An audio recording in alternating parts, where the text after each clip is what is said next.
1894 പോളണ്ടിൽ ജനിച്ച വിശുദ്ധ മാക്സിമിലിയൻ കോൾബയ്ക്ക് 12 വയസ്സുള്ളപ്പോൾ ദൈവമാതാവിന്റെ ഒരു ദർശനമുണ്ടായി. വെളുത്തതും ചുവന്നതുമായ 2 കിരീടങ്ങൾ കാണിച്ചുകൊണ്ട് ഇഷ്ടമുള്ളത് തിരഞ്ഞെടുക്കുക എന്ന മാതാവ് ആവശ്യപ്പെട്ടതിനെ തുടർന്ന് അദ്ദേഹം 2 കിരീടങ്ങളും സ്വീകരിക്കുകയാണ് ഉണ്ടായത്. ശുദ്ധത കാത്തു സൂക്ഷിക്കുന്നതിനെ സൂചിപ്പിക്കുന്ന വെളുത്ത കിരീടവും രക്തസാക്ഷിത്വം വരിക്കുന്നതിനെ സൂചിപ്പിക്കുന്ന ചുവന്ന കിരീടവും അദ്ദേഹം ഏറ്റവും വിശ്വസ്തയോടെ കാത്തു സൂക്ഷിച്ചു. ഫ്രാൻസിസ്കൻ സമൂഹത്തിൽ ചേർന്ന അദ്ദേഹം 1918 വൈദിക പട്ടം സ്വീകരിക്കുകയും അമലോത്ഭവ മാതാവിനോടുള്ള സ്നേഹത്താൽ പ്രചോദിതനായി മരിയൻ സേന സ്ഥാപിക്കുകയും ചെയ്തു.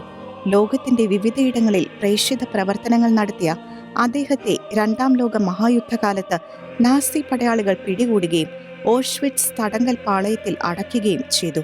അവിടെ വെച്ച് പട്ടിണി കിടന്നുള്ള മരണശിക്ഷയ്ക്ക് വിധിക്കപ്പെട്ട ഫ്രാൻസിഷെക് ഗജോവ്നിഷെക് തന്റെ കുടുംബത്തെ ഓർത്ത് വാവിട്ട് നിലവിളിക്കുന്നത് കണ്ട വിശുദ്ധ മാക്സിമിലിയൻ അദ്ദേഹത്തിന് പകരം മരണം വരിക്കാൻ തയ്യാറായി.